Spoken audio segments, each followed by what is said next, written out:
എങ്ങനെയാണ് അതിശത്രു ക്ഷേത്രമാണോ എന്നുള്ളത് കണ്ടുപിടിക്കുക എന്നുള്ളത് നമുക്കൊന്ന് നോക്കാം. ഏത് ഗ്രഹങ്ങൾക്കും ആ ഗ്രഹങ്ങൾ നിൽക്കുന്ന രാശിയിൽ നിന്നും 2, 3, 4, 10, 11, 12 എന്നീ ഭാവങ്ങളിൽ നിൽക്കുന്നതായിരിക്കുന്ന ഗ്രഹങ്ങൾ അവിടുന്ന് പോകുന്നത് വരെ താൽക്കാലികമായ ബന്ധുവാണ്. അതായത് ആ ഗ്രഹങ്ങൾ അവരുടെ തൽക്കാല ബന്ധുവായിട്ട് തീരുന്നതാണ്. നൈസർഗികമായിട്ട് ആ ഗ്രഹങ്ങൾ ബന്ധുക്കളാണ് എങ്കിൽ അവർ അതിബന്ധുക്കളായിട്ട് മാറുന്നു.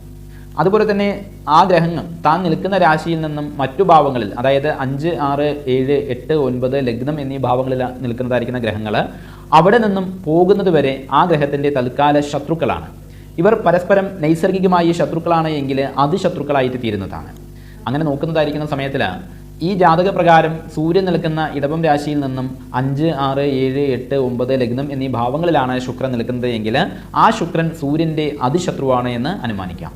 അങ്ങനെയാണ് എങ്കിൽ ദശാവിഭാഗേ അതിശത്രുഗസ്യ രവേ പ്രണഷ്ടാർത്ഥ കളത്രപുത്ര ഗോമിത്രഹാനിം സ്വശരീരപീഡാം ശത്രുത്വമായാതി ജനീസമന്താൽ എന്നുള്ളതായിരിക്കുന്ന പ്രമാണപ്രകാരം അതിശത്രു ക്ഷേത്രത്തിൽ നിൽക്കുന്നതായിരിക്കുന്ന സൂര്യൻ്റെ ദശാകാലം അല്ലെങ്കിൽ ആ ദശാകാലത്തിൽ ധനഹാനിയും സന്താനങ്ങൾക്കും ഭാര്യയ്ക്കും നാശം അഥവാ വിഷമതകളും പശുക്കൾക്ക് ക്ഷയവും ബന്ധുനാശവും എല്ലായ്പ്പോഴും ജനങ്ങളോട് വിരോധം അഥവാ കലഹങ്ങളും ഉണ്ടാകുമെന്നാണ് പറയുക.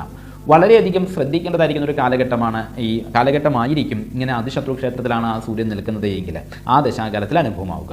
അതുകൊണ്ട് തന്നെ ആ സമയത്തിൽ അതിന് വേണ്ടതായിരിക്കുന്ന പ്രതിവിധികളെല്ലാം തന്നെ അനുഷ്ഠിക്കേണ്ടതായിട്ടുണ്ട്.